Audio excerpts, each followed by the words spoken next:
This is a video that's going to potentially save your entire sync licensing career. So you can skip it at your own peril, but I'm telling you, the kind of insights and the knowledge and the wisdom you're going to get in this short, less than 10-minute long video can absolutely put you on a much more productive path in your career and can save you massive headache, massive heartbreak in the coming years. Okay.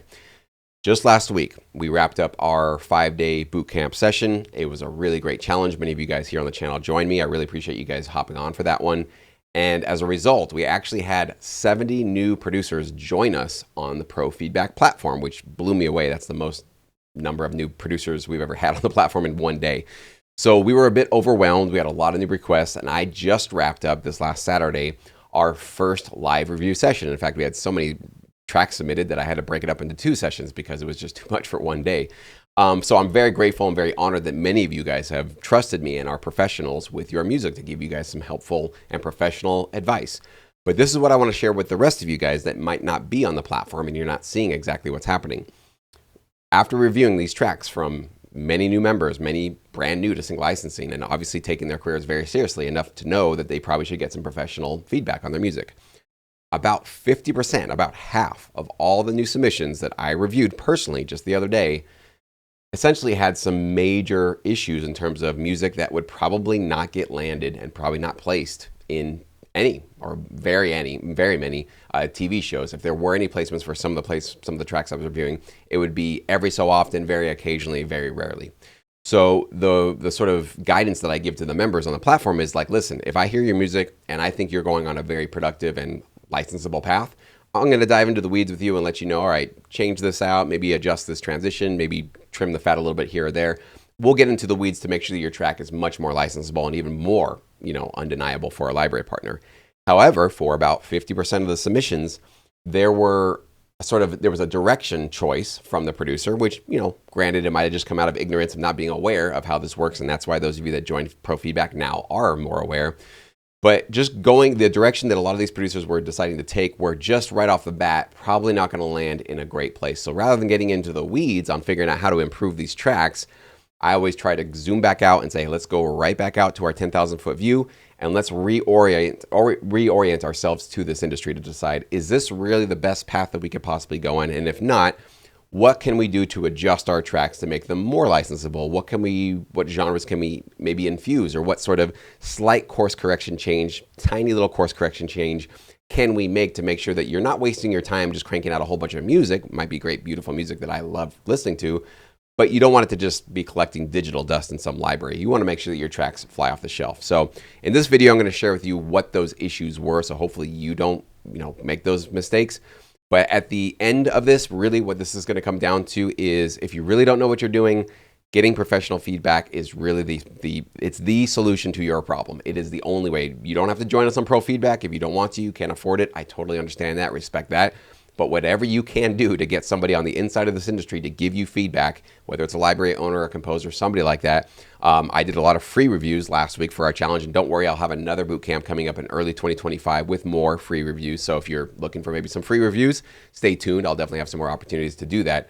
But whatever you can do, bribe, beg, don't steal, but do anything you can to get somebody who's on the inside of this industry to give you either a thumbs up, you're on the right direction, or maybe some changes need to be done to make sure that you're more in a stronger position. Okay, but this is what I've learned already just in these last couple of days doing some reviews.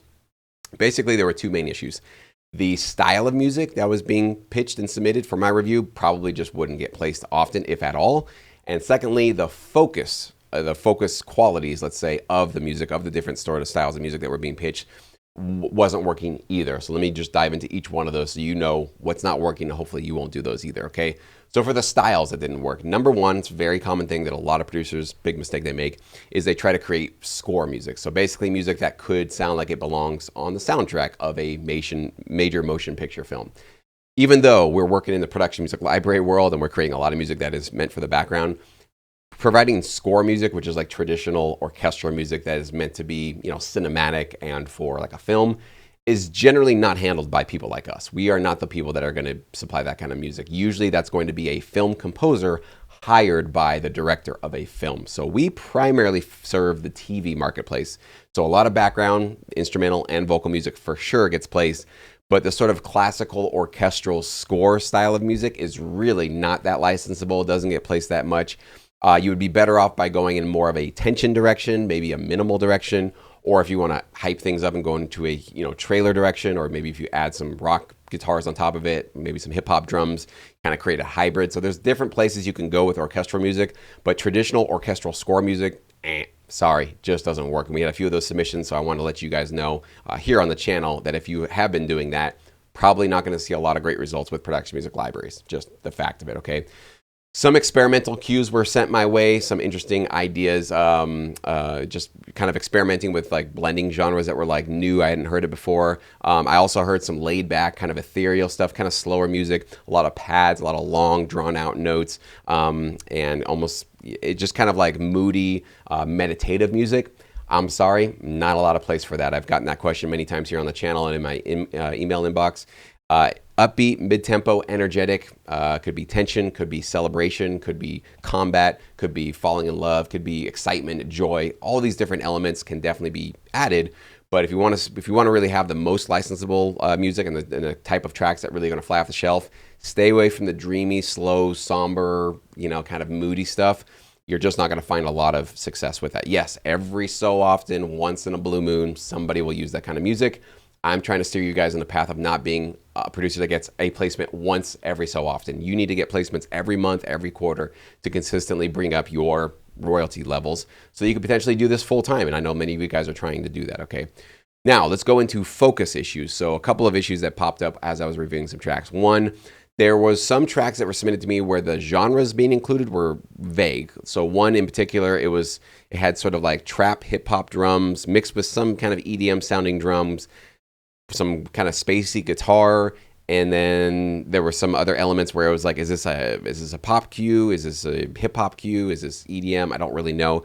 So it kind of blended and merged 3 or 4 different genres, and because it wasn't very clear, it didn't really fit in anywhere. And so I've heard this a few times throughout the years for tracks that have been submitted, but you really do have to fit into something that feels familiar enough that if I hear it for the first time, I go trap, hip hop, EDM, pop, rock, orchestral, trailer, tension, minimal. I should be immediately able to pinpoint exactly where this would fit in a library's catalog. If a library listens to your music and they don't really know how to classify it, it will just be not accepted at all. So pushing the boundaries, getting creative with our genres and our styles and sounds for sure is needed, but there's also got to be an element of, it's got to be familiar enough that it can fit cleanly and easily into a current genre or subgenre. So that was one issue that I came across.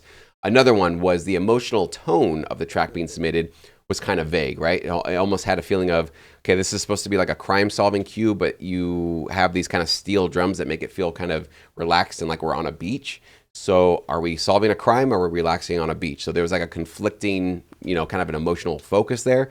That's going to also get in your way. When you compose your music, especially for production music libraries, you should have a clear idea of the exact scene that your track would work for. So if you are solving a crime, it needs to be music that sounds like it belongs maybe in a lab, right? In a crime lab. Or if you are trying to create some exciting chase tension music, you better be able to use the elements and the type of music that would fit directly into somebody on a foot chase or maybe in a car chase or that kind of specific stuff. You really need to be thinking about as you compose your music and not just kind of pulling from whatever sounds interesting, as you're going through your plugins, but really be thinking about, okay, this is a scene about X, Y, or Z. Does this music really absolutely 100% undoubtedly fit into that kind of a scene? If the answer is maybe, I don't know, or this is the other tricky part, is some producers get delusional and they're convinced that their music is working for some type of content, and then they come into a service like Pro Feedback and we say, well, you're going in that direction, but here are some issues you need to kind of course correct and get a little bit closer to something that feels more clear and authentic to whatever it is you're trying to do. So again, professional feedback will steer you clear of these issues. And the last is basically some tracks that basically have maybe 2 or 3 different emotional directions. So one of the tracks that we reviewed, started off in a little bit of a kind of like a tense, dark place, but then opened up into this kind of more uplifting, optimistic place. If a library specifically asks you for cues like that, which I have had in my career a couple of times, where they wanted a switch for a particular client who wanted cues that switch in tone, sure, follow their directions. But if you're just creating music to pitch to a library for the first time, Do not try to have, a tension cue that has the dark tension and then the release in it as well. Your cue should have dark tension all the way throughout it. Granted, it needs to build, it needs to be interesting, you need to add new elements, create some dynamics, right? Some lifts, some building. Your whole track kind of feels like a big crescendo all the way up to the very end. Obviously, maybe including some edit points as needed. But you definitely don't want to be thinking that your one track is going to be placed in a scene cleanly where it goes from dark tension to reveal and light and bright. If they have a scene that has those two emotional tones, they're going to take one track for the dark tense part. Maybe that's going to be yours. Maybe you also create uplifting, optimistic, bright stuff too, but they will go and search through a different part of the catalog to find a different track to add in to complete the scene. So they're not ever going to find, usually, I would say with a few rare exceptions, they're never going to find one track and go like, well, we need a track that has both of these emotional tones to fit the scene exactly. They are smarter than that. They realize that it's basically impossible to try to find that. It's much easier and faster to just find two different tracks with two different emotional tones. So you got to make sure that you supply music with one consistent emotional tone all throughout your track, okay? So hopefully, quick tips today, not a lot of depth and insight that I can give you in this short video. But I just wanted you guys to know that with 50% of producers coming onto our platform, creating music that probably won't be super licensable, had they not had professional feedback early on in their career, they can be, and maybe some of you guys, I really hope not, but some of you guys might be that producer that in a year, 2 years, 5 years down the road, you've got music out there, you've been cranking, you've been busy, and nothing's landing. Nothing's getting in place. No royalties or very little. And I really hope that isn't you that comes out to me and reaches out in 5 years and says, what gives? I've been working really hard. I'm not getting any results. I have gotten those emails and I hate getting them. I'm glad I get them because I like to know what's going on out there, but it really just breaks my heart to know, had you just come in for a month or two? I'm not asking for a year of your life here. Come in for a couple of reviews just to see, all right, you're either doing something exactly right, keep on that path, you're doing great things, which we gave those notes for some of our members the other day, or for 50% of them, you got some course correction to do. You got to really rethink, what do you want to do here? Do you really want to be competitive in this business, or is this something you want to just kind of dabble in? And that's okay either way, but we'll let you know whatever direction you're going in. If it's not extremely competitive, we're going to point that out, and we're also going to try to give you sort of a very clear path for where you could go, some options to make yourself way more competitive, to turn this into some more serious income for yourself if you want to. So if you do want to look at pro feedback, consider joining us. There will be a link below. And again, even if you don't, totally cool. No pressure at all. But get somebody to listen to your music. Somebody that you trust, somebody that knows what it takes to succeed in this business, somebody that you can steal some of their time and ask them. Again, I will be doing some more free reviews in early 2025. So that'll be an opportunity if you want to get some more from me. For those of you that didn't join just last week for those free reviews. But do whatever you can to get somebody on the inside of this industry to really give you a sort of thumbs up, thumbs sideways, or thumbs down. Because if you don't get that early on in your career, you could be just wandering off into some direction that might not be the most licensable and the most fruitful for your career. So hopefully this is helpful. Any further comments, questions, concerns, clarifications I can add, you guys know what to do. Go ahead and pop them down below.